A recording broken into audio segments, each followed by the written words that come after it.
Arbish. No, last week it was talking about Offspring and their albums. Yeah. I don't even know how we got like totally on a. It was me. I got. Oh yeah, you brought it up, but the thing was, you brought up the song, and then I got into a tangent of like how that song overshadowed the band, which was the worst part because they actually had some good albums. But yeah, once again, we start off with Offspring again, guys. What the hell? While we're overshadowing things, let's not overshadow. Welcome to Crashing Game Night. My name is Matt Diorio, your host, as always. The shenanigans are starting off rather early, and that is because they always do. We always go off rails when one of the testers is on the show, making a triumphant return after 39 episodes. And we looked it up. 39 episodes is the one and only RealityPales. There he is. Hi. Golf clap. Very nice. I don't know if triumphant maybe isn't the best way to describe my feelings right now, but I'll take it. Well, this depends on your definition of triumphant. And as always, coming from the land of sorrow for the sweep is the one, the need one, Gerard Barrera. How's it going, my nerds? How's it going, everybody? My boys. I miss my boys. I'm happy to be here. Let's get to it. Reality. Charles, I can't wait to hear your views on the showcase. This is going to be good. This is going to be so good because I have my problems too. I can't wait. Boom. And I'm just going to put it out there real quick for our listeners that they should go look at the VOD of this and based off of what they know from where we're at and decide if Jerry actually looks like he's from California or I look like I'm from California. Well, that, ladies and gentlemen, is not the one that, kind of looks like they're not getting any sun in Atlantic, California. The baby-faced one, Theo Walski. What is up, everybody? I can't wait to be talking about the showcase because I actually think I saw some pretty good things and some really bad things. And then, ladies and gentlemen, the maitre d' services, the man with the couch. The man, the myth, the legend, the lion's mane, Jason Valerio. How's it going, guys? How's it going tonight? Yes, the mane is back in full beard. It's coming. Everything, man. So we back to normal. Full force. Yeah, Love it. We back to normal. But yeah, the showcase. Remind me how long that took? Like 6 weeks, maybe? A month and a half, yeah. Yeah, I mean, like 2 or 3 episodes where you were clean shaven? Yeah. Yeah, pretty much. I'm gonna put it out there, and we'll say if any of the next 5 of our shows get like, I want to say at least on Twitch over 100 views or over 2,000 listens, I say that next time Jason shaves, I will stop shaving, and we'll see how we progress over a number of months. Yes. Yes. I'll do it, Theo. I am down, man. I'm always down, man. So we'll give it 5 videos. Sweet. So, Charles, how you been? It's been a minute. I've been good. I've been playing games, whatever games Jim Ryan feels like gracing me with every year, but it's been good. Oh, so that means you're on the games as a service, a live service game now. Is that what it is? Oh yeah, that's right. Yeah, I guess we're all following that model now. Unfortunately, right? Thanks. I got to point out the impressive background you got right here with all the the display. Yeah, love it. Is insane, man. Mm-hmm. So was that newly done, or is that like has that been done for a while? So we just got a house in Chicago, which was a horrifying experience for the last 2 years. And like my secret project has always been, I'm going to have like an office, which is kind of what I'm looking at right now, these monitors, but it's also secretly, but not so secretly, going to be like a game cave. Game room. And so sure enough, here it is. This is it. Nice, man. Nice. Okay. So we got so the moment when you finally like put everything and like got to, how was it? when you finally got to like appreciate Honestly, it finally out? It wasn't that big of a deal because this is the exact same layout that I had. Oh, in my really? house. It's identical. If you saw my living room, and I have pictures on Twitter of it, but it's like the exact. This is IKEA furniture that I got like 8 years ago when I was coming out of college. I didn't have a job, so it's the same setup. It's just different toys and knickknacks on the on the shelf. Right on. Yeah. Okay. So, what did your wife get in return for you having this whole office man cave? Oh God. Space was important for her, but The we rest have a of the backyard, house. which is really cool. Backyards are kind of rare in Chicago. You don't see those very often. So we have like a very small backyard. So she seems to be liking that. Cool. Are you in like Chicago proper? Are you like in the outer suburbs? I guess it would be considered. It's definitely not a suburb. We're in West Loop. So like if you're not familiar with Chicago, it's kind of on it's a grid loop system. The loop is our train, our elevated train. So not entirely like all of New York, but West Loop's like I could walk downtown to the Bean. Okay. Oh wow. Yeah. Gnarly. So yeah, it's been things have been crazy enough for me, and Jerry's moved back to Long Beach. Well, California. That's exciting. Yeah, back to Cali, baby. California. Yeah, out of I was Arizona. wondering why we're asking if you look like a native Californian. Now I know. Oh yeah. Now that I'm back, I got back in March, and been enjoying it. Back in California weather, California traffic. Almost was late today. Typical.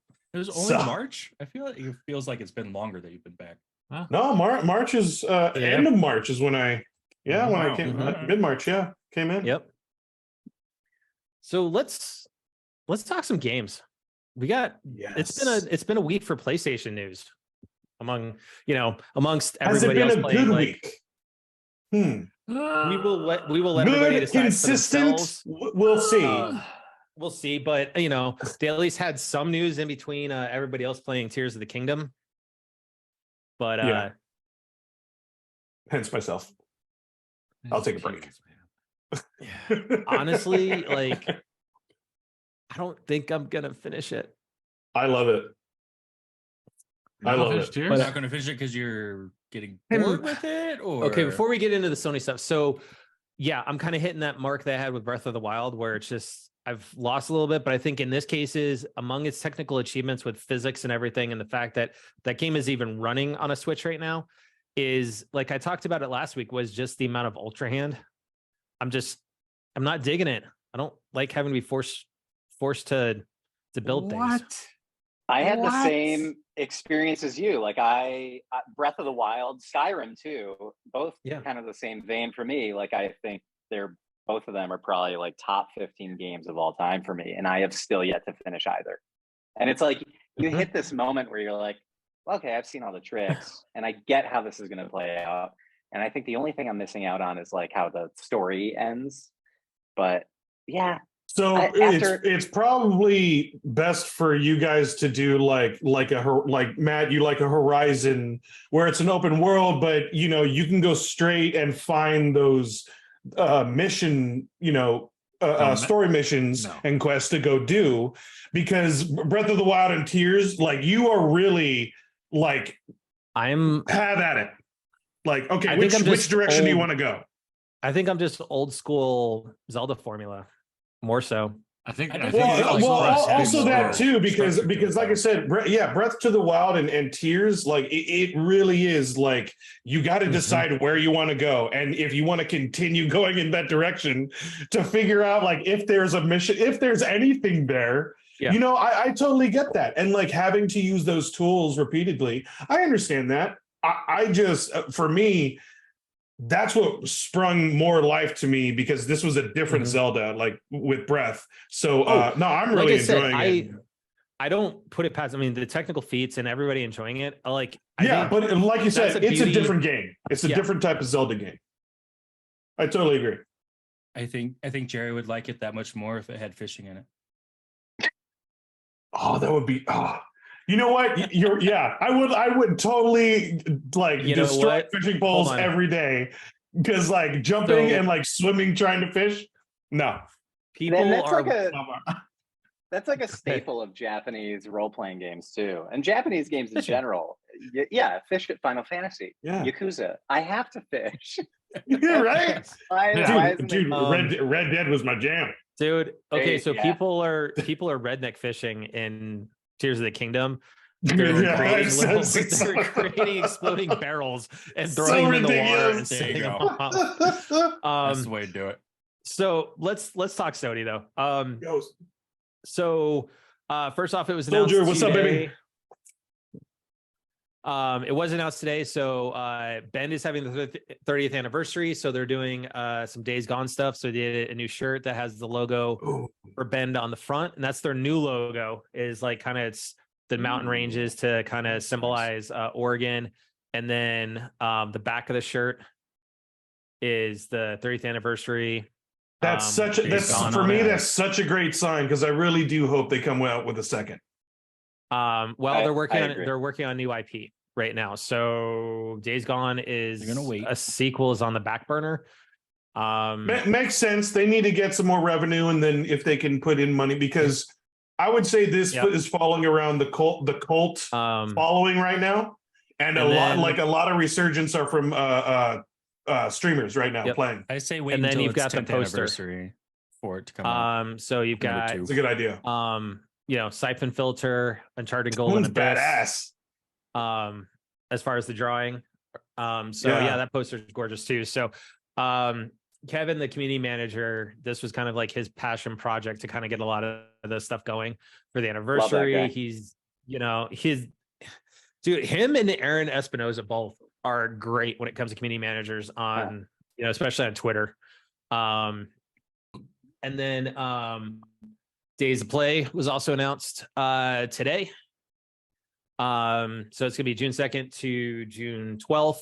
Nice. So this year they're doing a 25% discount if you upgrade to the next tier plan that you're on. So, going from essential to extra to premium. I'm cool. I don't like ultimatums. I'm cool. Also agree. Strongly agree. They're doing discounts on the 12-month plans as well, for that. So that's not a bad deal, especially since that means you can get, it's normally $60 for a year, so you can get it for $45. So they're going to be doing deals through direct.playstation.com, 15% off accessories and whatnot. Of course, they're doing their usual, PlayStation Gear store discount. They're going to do 20% off some of the items. First week, you get a beer koozie / beverage sleeve if you spend $50 or more. June 7th, they're doing buy a sweatshirt, jacket, going 50% off, and then doing digital games. So it's their usual stuff. I don't think they have as much stuff like they've done in years past.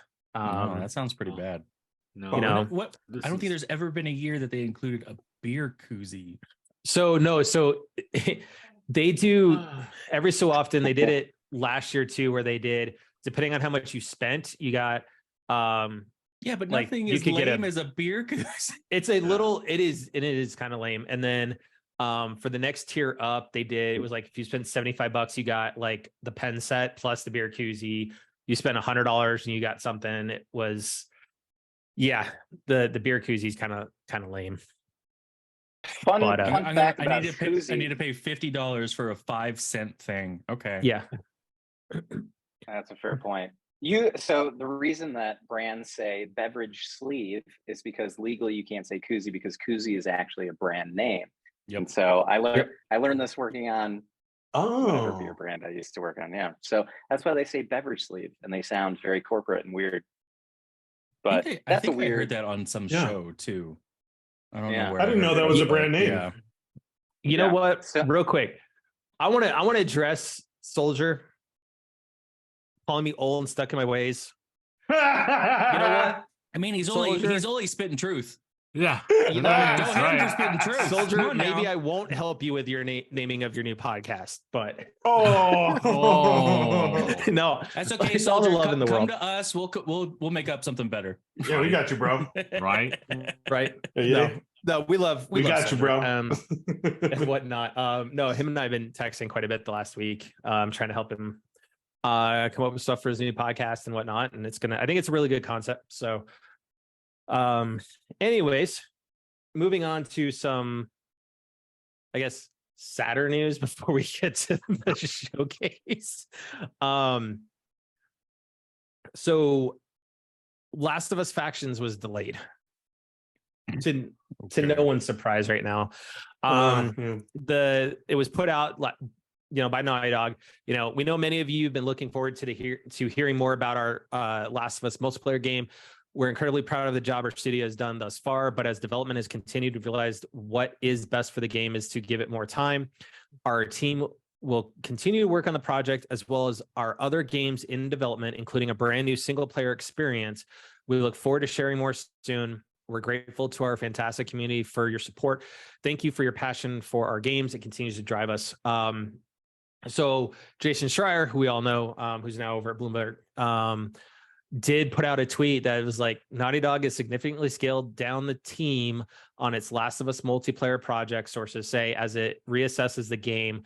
Following Bloomberg's request for comment, that's when the Twitter statement went out that we just read. Charles, let me ask you this. Do you think it gets made? I think it will be made. I think enough time has been spent on it where they've clearly burnt enough resources and money, and it's probably in like, I have to imagine it's in like a playable alpha state to a degree, maybe not from start to finish, but I think the two standouts of this story to me is, number one, I almost always believe Jason. One of the things I noticed about this is after this announcement came out, a lot of the Naughty Dog developers came out and they were very supportive of the studio and the message. And I think that's great. And I think it's mostly because they're supportive of the work ethic that they're trying to instill in the studio that they did not have for The Last of Us Part 2. So when I read this and I see like, oh, it's being dialed back a little bit, I think that's relieving the team a little bit when probably there's something bad that's taking form. But I think the other thing that's very interesting about this is, to answer your question, I do think it's going to get made. The other thing that I think is very interesting about this is I've always been so curious about the Bungie deal of like, what does Sony get out of a Bungie relationship? Like, you're spending $3 billion on this amazing studio that's made fantastic IP for generations, but I never really understood it from the Sony perspective. And I think we're now starting to see it. And in Jason's article, what he talks about is that Bungie is basically, it's kind of that gatekeeper for these studios that are trying to emerge in the first party free-to-play space and games as a service, whatever you want to call it. And it seems like they kind of roadblock this one a little bit. Jim Ryan's pet projects. Yeah, right. There you go. I mean, well, we all know, okay, Charles, you and I both know, it was pretty publicized when Sean left, right? That there was a rift between him and Jim Ryan. Oh, yeah. Sean wanted to keep going with the single player experiences. Jim wanted to go with that whole games as a service, live game model. And we're seeing a little bit more of that coming to fruition with, the fact that they closed down Pixel Opus in place of that studio that is just all multiplayer driven.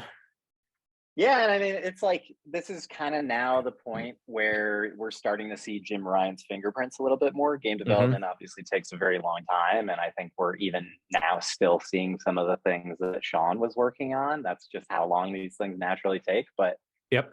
Yeah, I think now we're starting to see, like, you got Haven, you have Firewalk. I always confuse Firewalk and Firesprite. Yeah, but they have both. Firewalk. So, yeah. You also have Deviation Games, which sounds like their project is in the absolute dirt right now. And yeah, no, you're starting to see a little bit more Jim Ryan than you saw of Sean maybe last year or 2 years ago. Yeah. So yeah, I think one of the other things to kind of look at too is the fact is also kind of, even though they're not a Sony studio, is you look at the Knights of the Old Republic PlayStation exclusive remake by Aspyr. That thing's, as far as I've seen, is almost dead because they're having to go back to the drawing board and some things because Sony wasn't happy.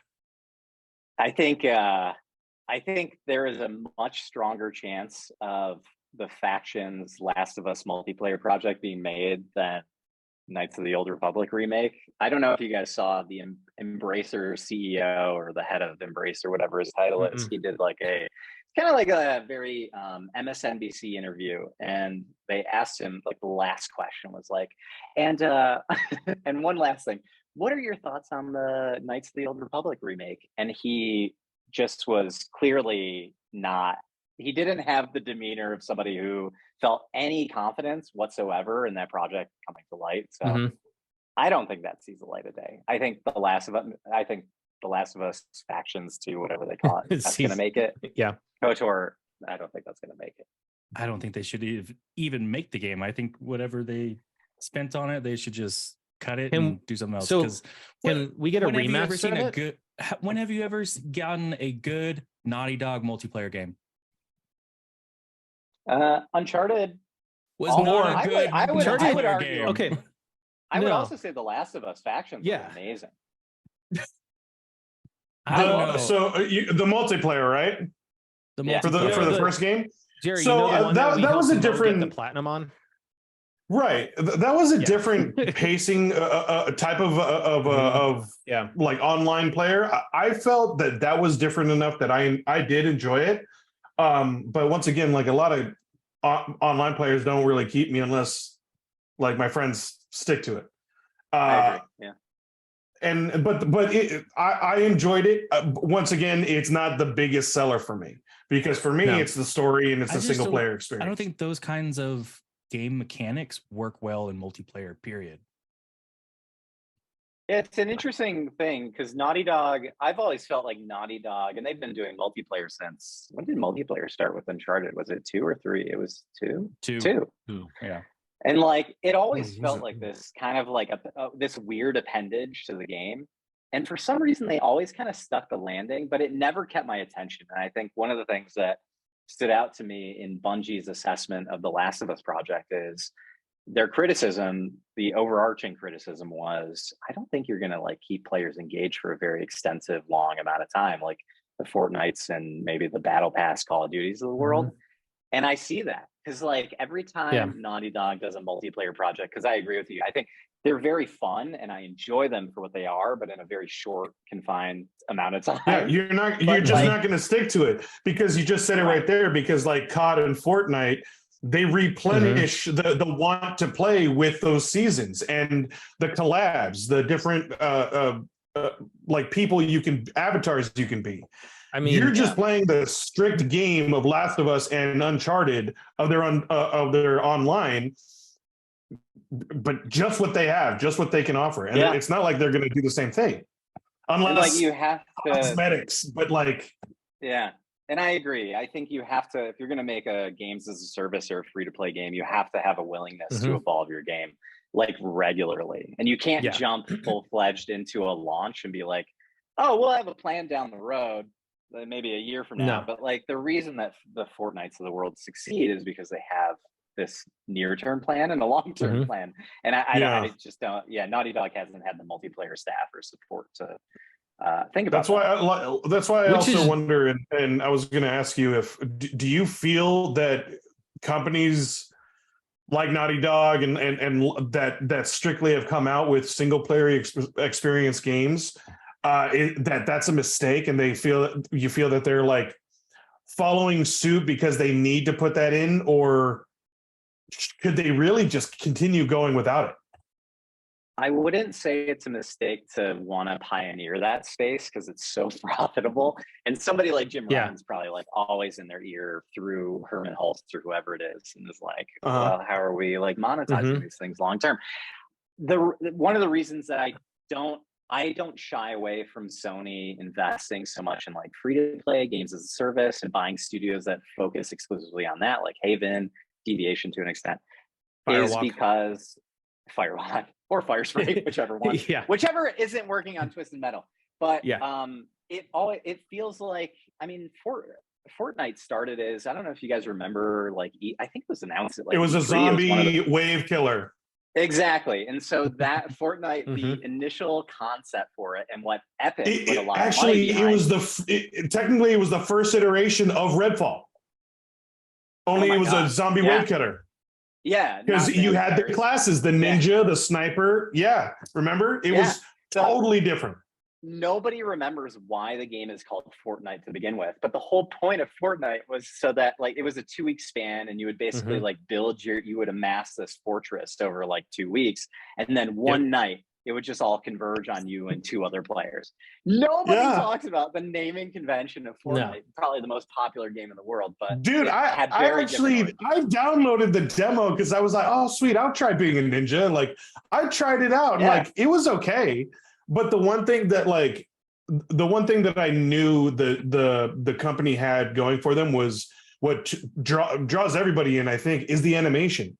That's what drew me in to start it, and it was a lot of fun. But once again, I wasn't that big on a zombie wave game, so I was like, oh, it was okay. I tried it. Yeah.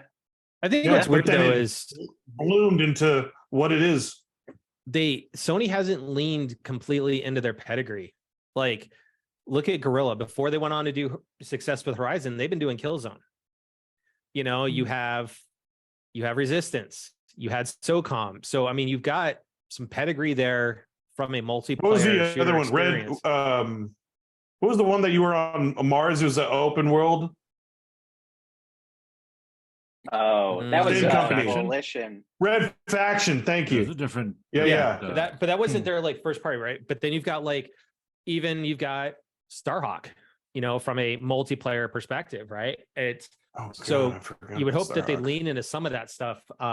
So we'll see, because they're going to have to come up with a shooter, because as of right now, PlayStation hasn't accepted that 10-year deal from Xbox. And I think it's just a matter of time before the US and the UK get off their bandwagon of not approving this merger, because everybody else in the world has. And I think they're going to have to, because, you know, they've already come out and said that they get a lot of money for their first party studios from Call of Duty, from the sales and from the digital store and everything. So I think they're going to need to come up with something, and quick. The UK is going to be interesting, because this whole appeal process, it feels like the last like 6 months I've turned into a lawyer. But like I've been reading all the like, hey, we're not lawyers, but we stayed at a Holiday Inn Express. There you go. Right. But like I think the appeal process is going to be fascinating. I feel like despite the lawsuit and the whole legal thing happening in the US, it feels like to most people it's like this huge hurdle for Microsoft. I feel like here in the US it's going to pass, and Microsoft's an American company. I'm sure things are going to be made. And Congress is already picking a fight with Sony. Right. Well, you know, yes. So.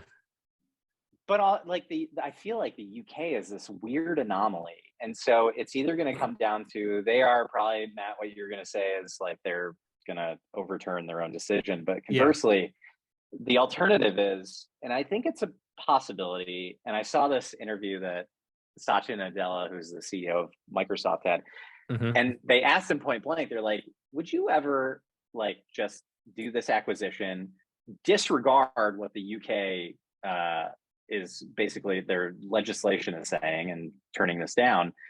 And he kind of had this like very weird executive corporate answer, and it basically read to me like, yeah, they would operate in a world where they purchase and acquire ABK, and they don't do anything in the UK. So if you're in the UK, you might be fucked if you like Call of Duty. I mean, I could see that happening, especially if the US approves it. I could see them be like, we're not going to hold back this acquisition over one country that complained about cloud streaming, which it's not really a competitive marketplace yet. Like, let's be honest. And Xbox already went out and signed a deal with a company over there for streaming. So, you know, but anyway, so let's talk about this showcase. Oh God. All right. So they did a total of 33 games that they showed off. I still feel like it should be called a state of play, but that's just me. This really, Mo and I were talking about this, and it really should have been a state of play versus a showcase. But talking about Haven Studios, they did, they've Fair Games. Then you had Helldivers 2. They did Immortals Vellum, which is coming out in July from EA Originals. Ghost Runner from 505 Games. Phantom I still can't Blade. believe that came back. What's wrong with Ghost Runner? Nothing. I just like I just remember it being like an okay PS3 game. Like, It was never on PS3. Yeah. yeah, it was. It was on PS3. No, it wasn't. Hmm. Ghost Runner came out in the last 5 years. PS4. Ghost, Yeah, I think it was Ghost Runner PC, first released on PC. and then Yeah. No. Yeah. Yeah. No, I swear there was a remake that came out for 2020. PS3. Came out 2020. October Okay, never 27, mind. 2020. Okay, I must be thinking of another I don't game. think you played Yeah, Ghost I Runner. have to be thinking of another. I Yeah. did not play it. Oh, I did not play it. You might be thinking of Mirror's Edge or something. That got, Maybe. because that was still like it was like parkour Metal- and everything, but it was Metal Gear Rising in first person if you were playing in a cyberpunk universe, basically. It was There you go. it was good. It was a good time. I mean, Was it it? was fast paced. It's pretty good. I mean, you got kind of like a puzzle Mhm. aspect with it for getting your kills and everything. Yep. But I'm surprised they came out this quickly with a 2. Yeah. I think Yeah. they should have let it sit a little bit longer rather than having one within 3 years. But Hmm. yeah, That was like one of the very that came out of nowhere announcements. So it was like Mhm. not a Right. positive. Same with- It was a very neutral Yeah. feeling. for me. Same with Like, Dragon's Dogma for me. Same with Yeah. Dragon's Dogma. Even though that was announced, I think last year, but it was still like it's still weird. Like, really, that one? You like? Okay. Well, they showed that in the showcase too, and it was like that was still popular enough for that. That's what I was saying too. But the other thing was like it looked good. Like I mean, with this generation, you can make anything look good. I mean, let's be Hey, real. someone Let's be decided they real. want to come Yeah. crash. They kind of come crash with us. Ah! Hey, what's up, soldier? What's up, baby? Hey, what's up, guys? What's What's up? up, feeling- somebody got tired of Matt's old ways. Right.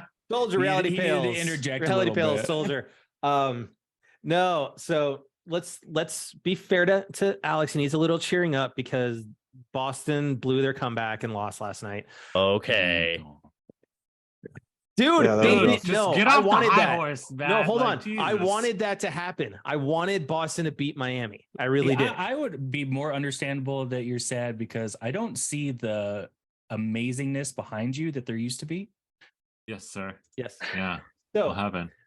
I All right. actually am in the basement now. I built a man cave, so Hey, so it's a start. So But two kids on. first of all, All right. dude, will not knock. Love the movie posters behind you, of course. Thank you. Empire. Love 'em. So let's get back to talking about the showcase or the state of play plus, whatever you want to call it. State of Play Plus. I like that. I like that. Yeah. So- You know what? Streaming service Plus from or minus. Sony. Maybe plus or Plus or minus. minus. for So- only $60 a year. Yeah, right. So you've got Phantom Blade Zero. You had Sword of the Sea, Talos Principle 2 coming out this year. I want to talk about the Sword Zero real quick. Yeah. I feel Yeah. like That looked good. That looked pretty cool. especially since we're fans of Ghost, at least most of us. How do we feel about that one in comparison? Looks I awesome. thought that looked awesome. Is that and I didn't recognize like the studios that were making it. I have to assume it's like South Korea, China, potentially. I've never heard of one of those studios, but it feels like very much a Sony investment in this emerging Chinese. I thought it looked awesome. I think the issue that you're going to run into is you have Ghost of Tsushima 2, probably. You have that game, but then you also have Rise of the Ronin. And so you have these 3 games that aesthetically look very similar. One more. So You also got one more. Wolong Wukong. just came out. Yeah, Or Wolong. Oh, The- Jesus, the that's Black right. Myth. Oh Yeah. my Yeah. God. Right. Yeah, that one's still coming out. And that one, it's still to me is the favorite. That's what I'm waiting for on top of like whatever I might like buy, but that's the game I'm going to try out. That's the big I haven't heard much. Like about kind it. I just thought the mythical Japanese type game. I thought the fluidity of the fighting in Phantom Blade Zero just That was looked insane. amazing. Yeah. So I Phantom wonder Blade, how that That was different. it's Cruel Man Studio. Yeah, never heard of it. is what it's Never called. heard of it. Never heard of it. I had to assume it was Yeah, South it's Korea. China. yeah. Thinking that's what it's gonna be, probably. I mean, it's an Asian Yeah, studio. it so- definitely looked amazing, but and the sword play that looked different. Oh, Yeah. Like that made me really curious as to what are the fighting mechanics going to be like now. Yeah. It kind of looked cool. like a combination of like a slower paced DMC mixed with Okay. Ghost of Tsushima. You know what I mean? Yes. It seems like a in between. You know, like like a slower paced DMC, but not quite like flashy, but still like that. Like parrying is still going to be a thing in the game. Yeah. Oh, yeah. Well, like, Yeah. like It has okay, to like be. if you've ever watched a martial arts competition with weapons, and they do like these like kind of combos and stuff that they like probably wouldn't normally pull off in a fight.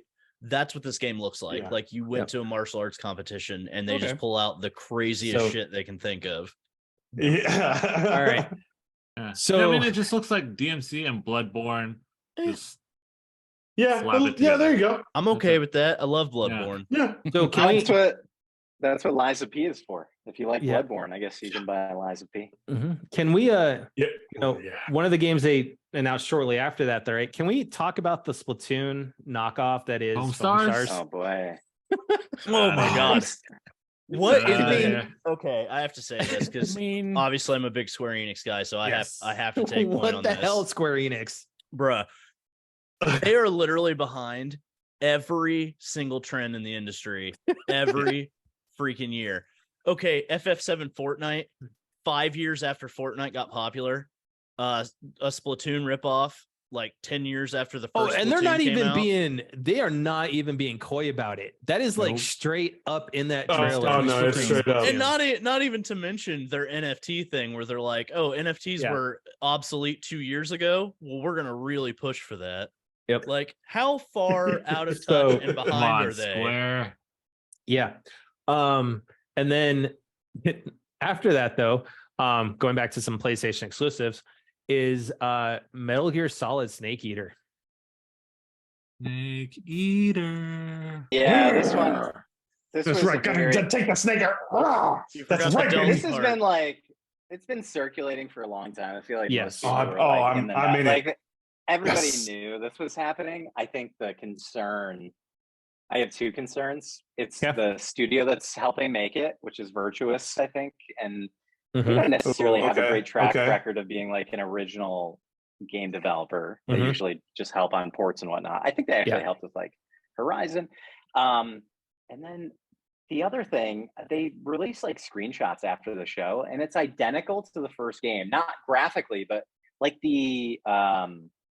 it's identical. Like there's not more open area. Like the layout? No, the layout is entirely the same. So You So have- it's more like a So it's remaster than a possible remake. like a remaster or a port. it's like a very nice looking remaster is kind of how I put But it. I mean, Charles, Uh. let's look at it though. It's Konami. I mean, It is, but when you have Sony that's probably spending money on it, even Yeah. though it's multi-platform, I know it's going to be on Xbox and I know it's going to be on PC, but I have to imagine that somebody's throwing the money to do it. mhm. And it's like, this is what I don't know. Who they really should have got to do it was Blue Point.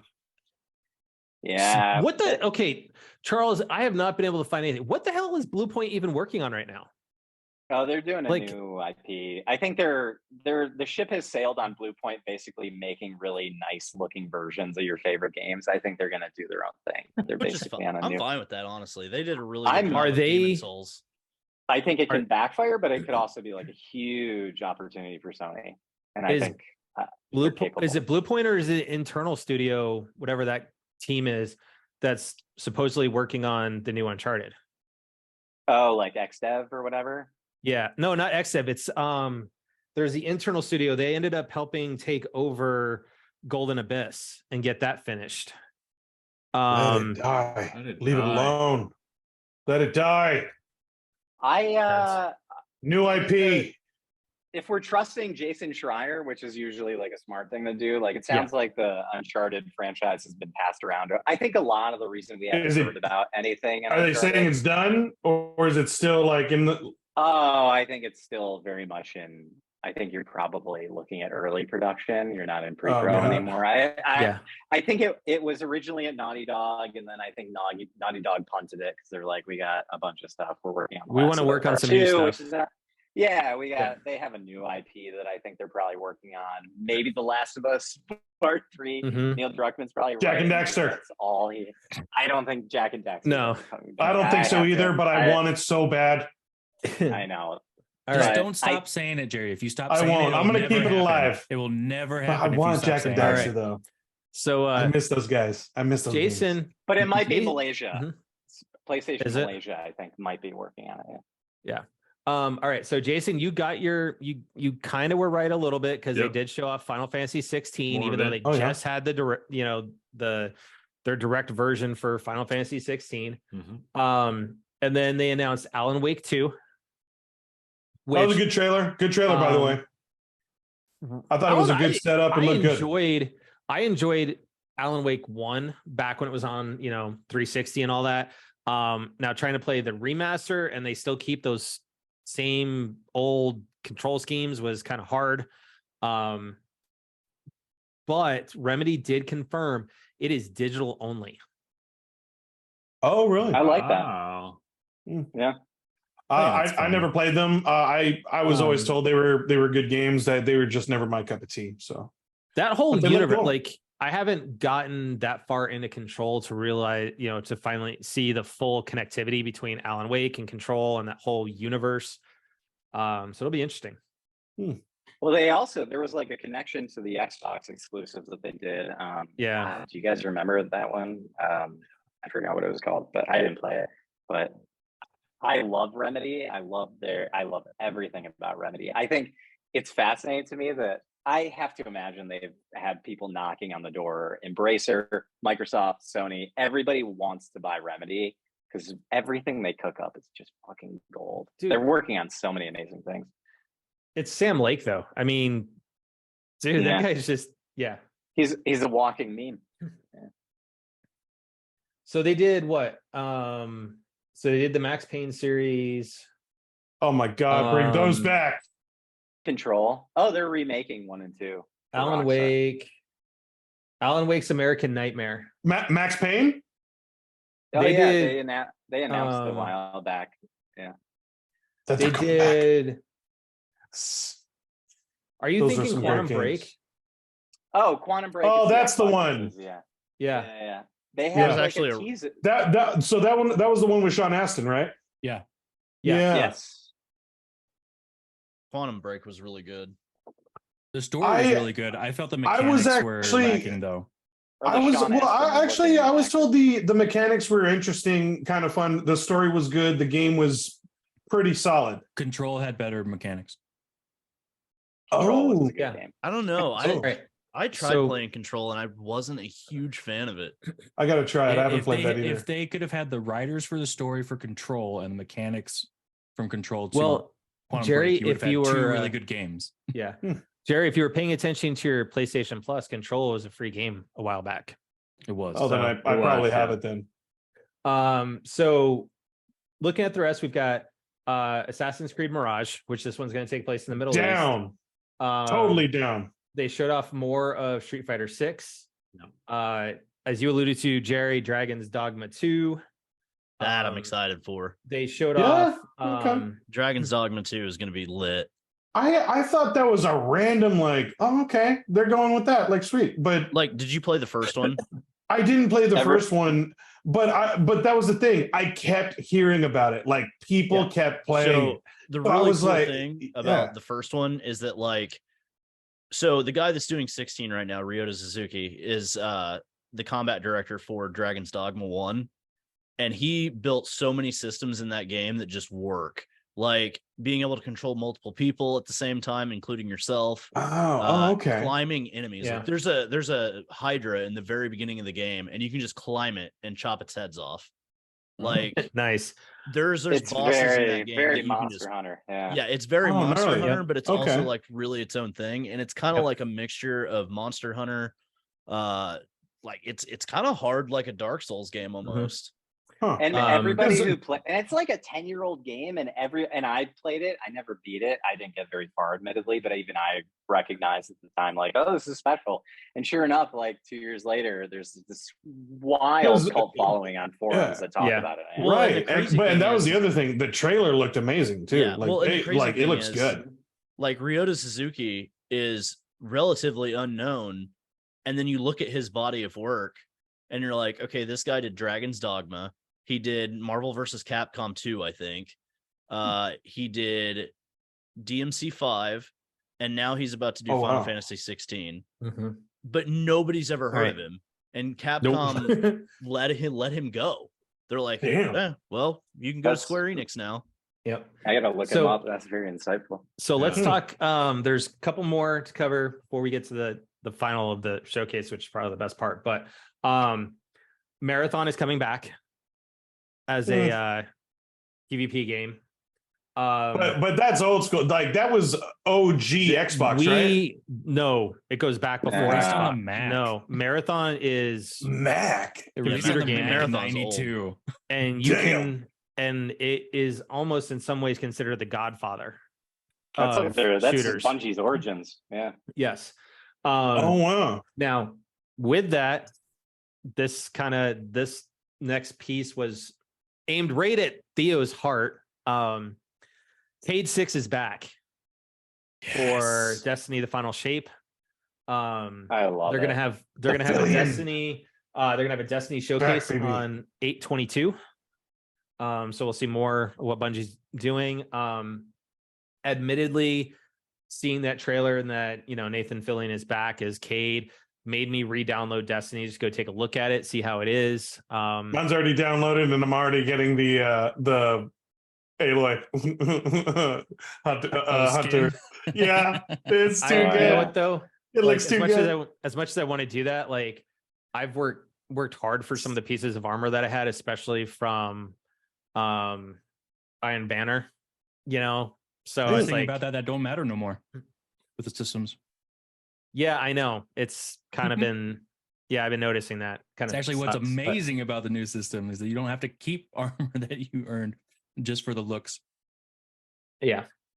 Oh, sweet. And then they did a trailer. They showed off the new trailer for Gran Turismo. And then, all right, Project Q. Oh my god. So this has already spawned memes of people playing.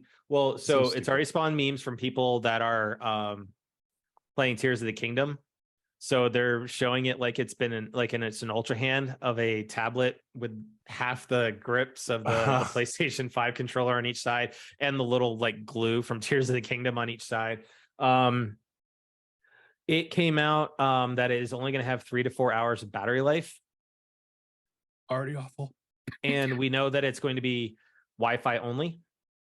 Stupid. And going to need a PS5.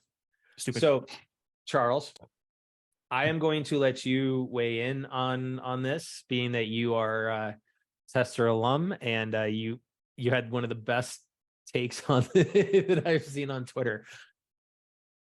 I think I said on Twitter that my patience with Jim Ryan is going to equate to the battery life of this fucking device. Here's what I'll say. I'm gonna say you got some good patience there if you're gonna last 4 hours. Damn, incredible stamina. I don't understand the market for this, to be honest. Maybe it's just not me. Maybe I'm not the market. Maybe I'm not the target. I don't know. I don't play remote play very often, and so why didn't they learn their lesson? Like did they learn nothing from the Wii U or the PlayStation TV? Why the hell did they not learn pure streaming of your console doesn't work? Doesn't work. The other thing is like, why have they not learned from things like the Switch or the Steam Deck? Like if I download a game on my Steam Deck, words, Jim Ryan. Yeah, he wanted to download a game on Steam Deck. I can play it. Like it doesn't matter if my PS5's on. Doesn't matter if I'm connected to my PS5 on a Steam Deck. You can play anything you want as long as it's not online multiplayer. Because it is a true handheld. Yeah. Jim Ryan has come out and said he doesn't see the value. I mean, at the time, he said he didn't see the value of the Vita. you know, in handheld gaming. Such an idiot. And They he's the don't one that support pulled the them. initial trigger to Yeah. kill the Vita store. Like at the time, but at the time it made a business sense because they weren't making money. Now there is a huge opening for a Vita, a PSP, something like that, as long as it does have either remote play or some kind of cohesiveness with your PS5, but that it could last on its own or do anything on its own. I believe there would be a market for that, which I think I would buy that was a missed too. opportunity for a Vita. That should have been a Vita. Well, and that's the thing too about the Essentially, I Steam think. Deck. Like every game that comes out now on Steam is like everybody's wanting to know, is it Steam Deck compatible? Yeah. You know, like everybody's asking that question. So that means there is a market for handheld games. Oh Yeah. You know, And so this it's like, is that's But the why I thing- like the and- Steam Deck. And But not the other Vita. thing is like I don't like I think Matt was iterating to the design of it too. That thing like that looks like if you barely It's place it awful. on the table, it's gonna crack, break. Oh, yeah. Even in half, it It's looks just the so controls are damn gonna fall out. flimsy. All right. Yeah, the moment I first saw it, I was literally asking, like, is this for real? That's but that's final. The weird thing is that I feel like the thing that they're primarily missing is like, yes, there's a huge thing for handhelds, but it needs to be standalone handhelds. Steam Deck, you download the games. Switch, you have cartridges. This streaming crap, every company has been learning from it, apparently, unlike PlayStation, because they had the PlayStation TV. They were one of the first ones that mass produced trying to do streaming. But then we had Stadia that royally failed. We have Well, we also had Nvidia PlayStation Play that's Now. been trying to do that. Which- PlayStation Now still sucks. I mean, anything that's trying to do Yes. pure streaming for gaming is not succeeding. And, Yeah. and Well, still you're gonna have to trying have- make it look cool isn't going to do anything. And when To you need to have- pair it That's with a time. $500 Mhm. console is making it even worse. yeah. And Yeah. who knows how did they announce a price for this thing? No. Like, What do we Yeah, think? it's The, gonna The be the price of a moment Switch. the moment It'll be I the saw price of a that, I was my guess is 249. I would say 300. I think it's going to 300. be. Do you it's gonna think? be Oh yeah, 399. 300. If you pay I think it's gonna 300 be for 400. that and you don't I don't buy a get it. Steam Deck, I'm sorry. It's I that's just dumb. I just Like, don't I understand the can get market a for it. Switch for that. Exactly. Yeah, why not just get another Switch? I've got four Why? in the Or house. wait for It's wait because for it's- Switch Pro. And Or here's my that, thing. like, Yeah, Yeah. that's true too. I do this with Xbox every time. I want Microsoft to sell me an Xbox. What am I buying this device for? Yeah. You know what I mean? Like, So- what, they've Game eliminated Pass. Okay, the need so- for an Big Xbox, thing is period. Game Pass. what games do the That's what they PS5 say. have right now that is a handheld device seller? Nothing. None. You know what I mean? Like, what does it have that I can go and I pick this up and I get it out of the box and I'm like, yeah, I can't wait to download this PS5 game that doesn't exist yet. Like, who are you selling this to? So Yeah. I would buy. So for me, like, okay, so Give us Jack and Daxter and we'll do it. Soldier, you're not at this level yet of parenthood. I know. No. No, No. Hold on. You'll get where I'm going with this. Now, Okay. now you know who's stuck in their times and acting right. their age. No. So for me, like, because I'm wanting to spend more time with the kids, and I'm not wanting to be like tethered down to my desk, you know, because that's pretty much where my PS5 is on my monitor and stuff like that is. So a device like this does have a little bit of value if I want to play my PS5, play those games, but be able to go sit downstairs with the family or go out in the playroom, still play, and I'm interacting with people and I'm still playing my PS5. That being said, Stick to remote I ain't- play. We've not remote even play, tested it out. remote play is it worked not, pretty well. it is not great. It's not when you great, get- but it's not going to be better Yeah. on this stupid Project Q. Oh no, This is no, that's the thing basically is- this is basically Like, you just a don't device need for this that. Project Q. Just A stick to remote dedicated play, device, or- yeah. or I mean, make it you already better. have the backbone. You know, you already have Yeah, that. the You can backbone. you could do that.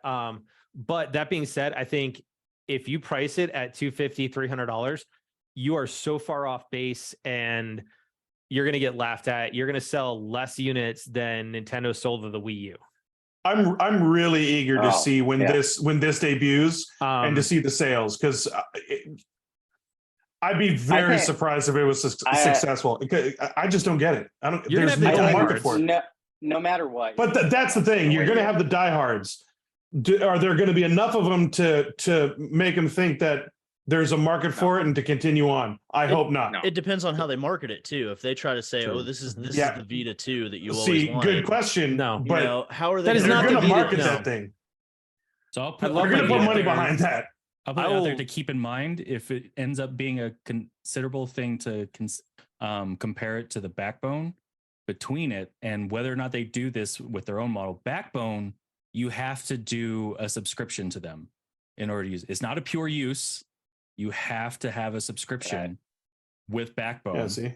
Don't they make controller click-ins for iPhones and stuff now? Lots of them, yes. You can just remote play. Like, because, like, okay, so when I was rehabbing my back, I would have to take ice baths and hot baths and stuff to rehab. Yeah. And so when I'd be laying there or whatever, I'd be bored. Well, then I was like, well, why don't I just bring my phone? I have that on me all the time. Right. And a controller, and I'll just play something on my phone, remote play, while I'm, doing that. Yep. And it's and you can even connect your. It's if that option is already available to it too. Why do I need to buy a $250 to $300 device that my phone, which I carry on me all the time, can do? That said, if they were to drop a Vita 2 for $300-$400, see, that makes more sense. PS5 games and stuff, I will buy a Vita 2. But that's the Vita makes more sense. But the thing is that if they kept it purely digital and didn't go to physical discs, that's where they would already go right in the past precedent. The problem with Vita was that those Vita cartridges and all that was way too much money to spend on to try and create another market. It just wasn't there at the time. Well, if they had gone with going digital. If they went SD card instead of their proprietary, stick, but once again, Sony had to be their own thing, which is why they went with those weird ass flimsy discs that broke so easy. No, that was PSP. Or PSP, yeah. But Vita was the so PSP utilized mini discs. Oh no, Vita, that's right. They also did have cartridges. But so nowadays, dude, especially with what they can make fully digital and remote play for the PS, I just don't get it. I don't get the choices being made by Sony right now. In the realm, here's with Alex. Okay, I think I'm on with Alex that it needs to be specific, playable handheld games out of Sony. And most of the games that they have are not playable on handheld because most of the detail is too small. Like if you're gonna just throw in Ghost of Tsushima on an 8-inch screen, don't even bother. You're not going to enjoy the crap out of it. Yeah, don't bother. Charles? Yeah. I hear this argument a lot that people want PlayStation to go back in the portable space. The thing you have to remember is if you're going to make a Vita 2, you're also dividing your portfolio's bandwidth across PlayStation 5. So you're going to have an inferior PlayStation 5 output in terms of software, and you're going to have an inferior output in terms of software for your Vita 2. And it's my favorite thing about this generation for PlayStation specifically, Xbox always, because they don't do anything else. VR don't do it. Handhelds don't do it. I respect them for that. And it's because you can allow your studios to focus on making the groundbreaking shit for your console. And what I learned from the Vita and the PSP and the PSP Go, which I love, but what I learned is you're also dividing your resources. You have some of your studios working, like Ben exclusively working on your handheld, and then your other studios are working on your console hardware that's supposed to be with your TV. And so what I would always tell Sony execs or Microsoft execs, Nintendo's an anomaly, is have them, it's hard enough to make games. Have them focus on one single hardware device. And to your point too, they're already having trouble with the PS5 market because of the way they started their launch. So if you're creating something that is conflicting with the sales of your large console, people aren't going to want to spend $300 to buy this handheld device as opposed to the $500 they could just spend and get a whole console that plays everything that they need it to play, and they don't have to wait for these games that are going to be built for this system. 100%. They're going to compete against themselves for sales, and it doesn't make sense. I'm also, my biggest enemy right now is the Xbox Series S. I hate that thing because every developer is mandated to develop for it, and I'm convinced that these, and I'm not convinced it's a real thing. They have to like scale back some of their Xbox Series X and PS5 and PC things for this stupid little device that Phil Spencer mustered up. I hate that thing. Well, and they might as well be just developing for the prior generation too. They're holding it back just might as well. It's like, so I love God of War Ragnarok. Well, hold on real quick. You got to develop first party titles before you can worry about where you're putting them. Exactly. Oh, that's important. Speaking of first party titles, good way to segue into it. The showcase ended with the reveal of Spider-Man 2. Yes. And we got to see Kraven the Hunter. We got to see black suit Venomized Spider-Man. The ability to switch between Peter and Miles. Miles having a wingsuit that looked pretty amazing. Awesome. Actually, they both did. Spider-Man has one too. Yeah, it was in the demo. Oh, I didn't know that. That's awesome. Yeah, it's pretty cool. It was, but it's a new feature, I guess. More the Venomized thing, but like more specifically, Miles' suit had to be built for had to be the wingsuit versus the symbiote. I think it is. Everyone's knocking the graphics, which, come on, people. These demos are first one. These demos are prepped, and it doesn't matter the game, right? A lot of these games the demos are prepped a couple of months in advance. You're further along. I mean, this thing's gonna look amazing. It's gonna be like Insomniac is just Insomniac. People still don't understand like the difference between the gameplay trailers or like just the standard trailers. Like Soldier, you said in the first Spider-Man, everyone was like raving about that trailer, and they're like, okay, yeah, all of that. And but then the one little thing they were nitpicking at, but then they were also saying, well, the trailer looks so great, why is it taking so long? Because it was made for the show. It was curated. Right. But also, same thing for Spider-Man 2. That whole thing was rendered and made to present for the show. We don't even know if the game's finished yet, but yeah, I'm sorry. But even then, a lot of those studios, really bugs me when people do that. Insomniac is known for not crunching on their later games, So I think not having crunch is a good thing. I'll wait for the game.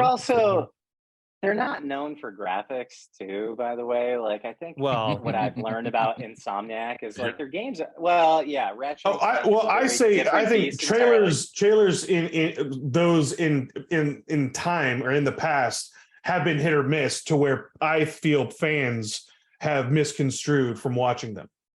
Oh yeah, for sure. Yeah. But it's also like what makes Insomniac great as a studio is their output. Number one, I'm still fascinated that if they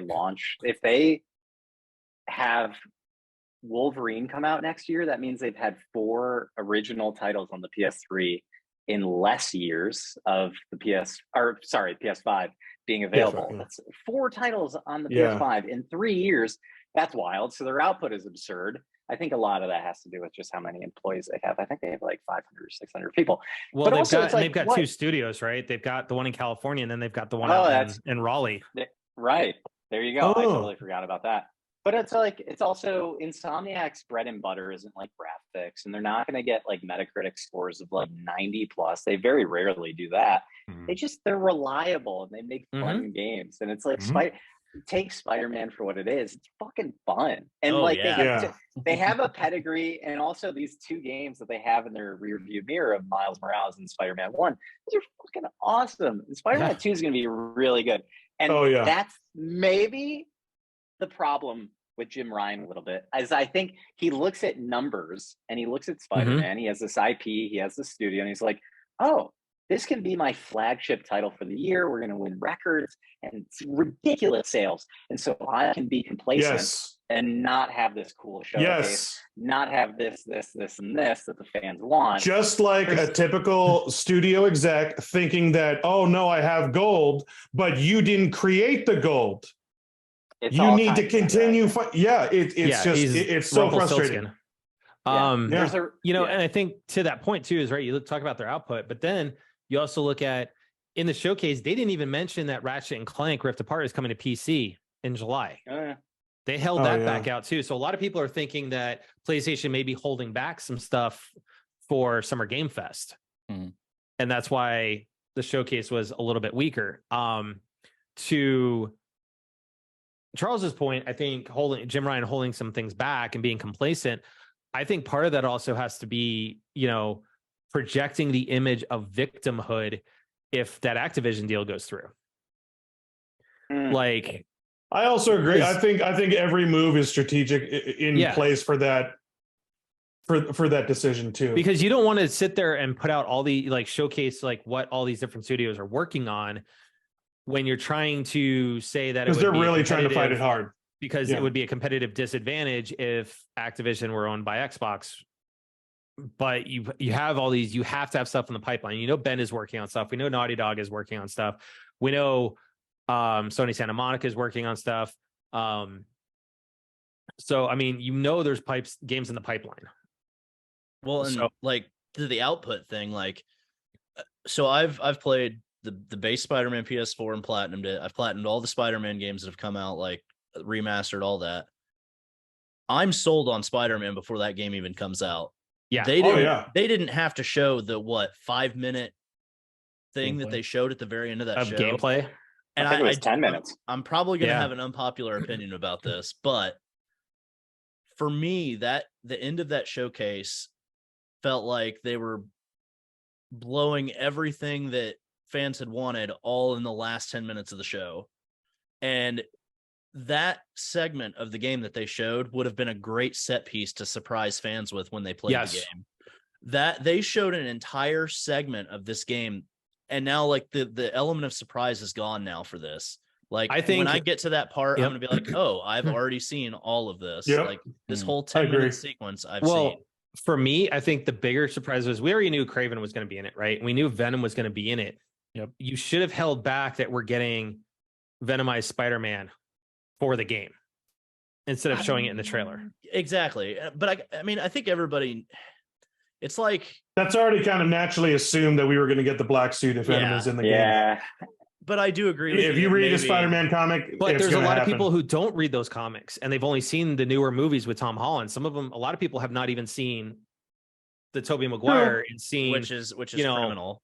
Bully Spider-Man. Jerry. Wait till you guys find out that you can play as Gwen in the game. But all right. Exclusive scoop. No. I wouldn't. Does that mean we get Spider-Man 2099 too? No, I want Peter Porker, dude. Peter Porker. You're gonna get Spider-Man. You're gonna get Spider Pig. Spider Pig. Peter I Porker. think on the set piece thing, I think Insomniac they're pretty reliable in terms of just having surprises up their sleeve for every game that they make. I think even Ratchet and Clank Rift Apart. I remember we had the same conversations about that game where it's why would you show that shit? That looks so cool. I want to experience that for myself. I think Spider-Man 2, the budget that they've had, the time they've had, I think there's going to be some cool shit in that game that you just didn't see coming. And I also feel like they felt that they needed to show something, especially from the teaser trailer, because that created a lot of hype. They needed to show something, I think. You don't need to show much, though, man. Totally true. But that's the problem. All you have to do, it's a Marvel thing. Is too much. We know how Marvel is. All you have to do is just show a little, this is the title. Just show a little skin. Shut up, Jason. The other 16 going off, So on the Marvel thing, to your point about the Marvel thing, though, there's a lot of people that have Marvel fatigue right now. Yes. So if you show them something legitimately awesome, not me, maybe some of that fatigue will break because we did just have the Spider-Man movies that have been pretty great. Go into the Spider-Verse. The sequel is coming out. Spider-Verse. Jason, don't shake your head. Yeah. Jason, don't shake your head. You're not in Marvel fatigue. You're in Marvel coma. So don't even talk right now. So stop it. I'm done, man. Hey, Jason. Denial's a river in Egypt. I enjoyed the last ones. The thing too is that Spider-Man sold 32 million copies now, combined all of them. Yeah, it was something like that, right? 32 million. Yeah. It's isn't it the fourth best-selling Sony IP ever? I think so. I actually do not know that. It's got to be up there. Yeah. So, it's the fourth or fifth, I think. So ultimately, to end things, so Charles, let's get your final take on the showcase and specifically kind of Jim Ryan himself kind of being egotistical and showing up at the end and go, here's the cue and here's these cool little earbuds. Oh my I love god. Jim. I think the showcase, I would be hard pressed to say. I think if you're a PlayStation fan and you watch that, and PlayStation fan, I mean, like if you're one of us and you live and breathe these fucking stupid things, it was like, there you go. It's very disappointing. I think number one, there was such a noticeable heavy emphasis on CGI trailers. That's concerning for a lot of reasons. It must mean that, oh, Haven, they've been working on this for 3 years and they're still not ready to show gameplay. That's concerning. Cool trailer and all. You mean like Love Xbox's press conferences? Yes. And it felt like an Xbox press conference. And maybe you that's why mean I like, fucking hold hated on. it. You mean like this being tweeted out right after the show? Yeah, but that's like good fun. Like good for them. Oh, I yeah, would but do the same good thing. for them. Because But that's another criticism I have of this whole showcase is number one, where are your exclusives? Number two, I know there were some, but also like where are your first party? I think a lot of the reason there weren't exclusives and there weren't first party are related. I think not showing what your team this is working on. This also just gets back to the point of like, why did you designate this a showcase? Great question. I don't think this should have been a showcase. I think they should have waited. Nope. Honestly, I think Miyamoto said the greatest thing ever, and it applies to delayed games, but I think it also applies to delayed showcases or whatever you call them. But it's like, you launch I'm paraphrasing, but you launch a shitty game and it's shitty forever. Yep. You delay a game and it's good eventually. Same thing applies to showcases. You've made us wait for like 2 years, 1.5 years, however long it's been. We have high expectations. Surely thanks, COVID. You have very smart people internally who are probably telling the Jim Ryans, the Herman Hulse of the world, I don't know that this is going to resonate maybe with our core fan base. And it didn't. And it's like, I don't want to, kick a dead whatever, but it's like, I have a big concern about not showing things that you announced at previous showcases. It's like you have third-party relationships for, what's a good example? Pragmata. Pragmata's been MIA. You have indie relationships through Shuhei Yoshida. You had that Good versus Evil. I'm sorry. PlayStation 5. I'm sorry, Beyond Good and Evil. I've been waiting for that for years. Oh yeah. Another third-party one. But it's like you've shown these at your showcases from yesteryear. And it's like Pragmata, Little Devil Inside. You also have The Last of Us, which you've been talking about for 3 years on Twitter. Little Devil Inside. That is one I have been waiting for because that game just looked I remember that. That looked fun. That one looked fun. This is like one of my biggest problems with these showcases is like you have a showcase 2 years. Yep. How long ago was the first PS5 showcase? Was that 2.5 years ago? That was a showcase where they showed what the actual unit looked like.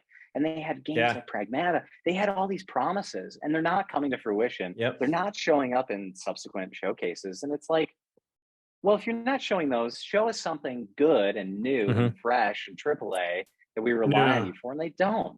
It was a fucking disaster. And I think I still hold true. I think part of it has to deal with that whole Activision thing. Trying to get that not to go through. But it's playing a part in a lot of their decisions. But I also think it's Jim Ryan himself. But I don't know. That's another conversation. If I was Jim Ryan, I would never have a showcase. If I'm that concerned about honestly the legalities of the whole ABK thing, I wouldn't have a showcase. I'd just say I have nothing. I have Spider-Man. So with that, for our listeners, leave a comment. I would like to know what you guys are thinking as far as the showcase as well, and how far off base we may be. Or exactly on. Right. Yeah. We know we're perfect. If this was, we know everything. Far from it. Now, we know all. If it's your first time tuning in, hey, thanks for crashing game night with us tonight. Hope you enjoyed it. If you like what you heard, head on over to crashinggamenight.com, find the platform you want to catch us on and subscribe over there. And if you want to listen to past episodes with both RealityPales and Soldier, go ahead and on over to our contributors and guest page, and all their episodes are linked, including the tester reunions that we've had. That's right, baby. So with that though, just everyone, especially during these times right now, just simply just be excellent to each other. That's right, all my nerds. Everybody, Alex, Charles, thank you guys for hanging, chilling, talking. It's been awesome. I love getting your guys' views on these showcases, or lack of thereof showcases. But once again, let's just continue spreading the right message and love out there. Let's just try and be a little bit more compassionate, a little bit patient, and let's try and lend a helping hand out there. We're out of the pandemic, but now it's still a little crazy culture and society wise. We still need to, I feel, come together and help each other out. So let's do so and just try and do a little better. And stay cool, man. That's right. Stay cool. Be safe out there, guys. Again, hey, Soldier, we love when you crash. It's part of our shtick. You can crash anytime you want, man. Charles. Yep. Reality, you are always welcome as well. We like to hear all those little. Hey, I tried to get him to crash last week, but no, he had a work meeting. Yeah, I have kids. I got work. Sorry, Damn you for having a job. Man, I feel you. Yep. Like, jeez. Both y'all, all y'all. If I could spend all my time with you guys and not my kids, I would probably do it. Just don't tell my wife that. Thank you, man. She's like, oh, you know what, baby? I hear my kids calling too. The last 5 minutes. Cool. Yeah. Yeah. Always, you guys are welcome back. This couch is always welcome to you guys. Got from IKEA as well, so don't worry, man. Yep. But So it took forever to put together. Well, you gotta put together these little things on down here. Yeah. I feel like you shouldn't do Can that I motion steal on the screen line ever again. Can I just steal the line? Because now there's just gonna be like memes. Now there's gonna have like Charles standing and Alex standing on each side of you, and you're just doing this motion. Just helping the thing. It's gonna happen. Apparently Matt wants to steal my line, so you know what? No, Jason, say it. No, you're the only one that can do it. Nope. I cannot do it with your gusto. I don't have sound bites right now, so Screw it. I'm gonna steal it. No, not Jerry. Anyone but Jerry. Anyone but Jerry. Jerry messes up all the stuff. All right. But man, always at the end of the night, my man. There it is. Bill Walski, send us off like you do. All right, boys. Again, Alex, Charles, thank you for joining. Thank you all out there for listening. Thank you for watching. Till next time, TTFN, ta-ta for now. Good night, everybody. No.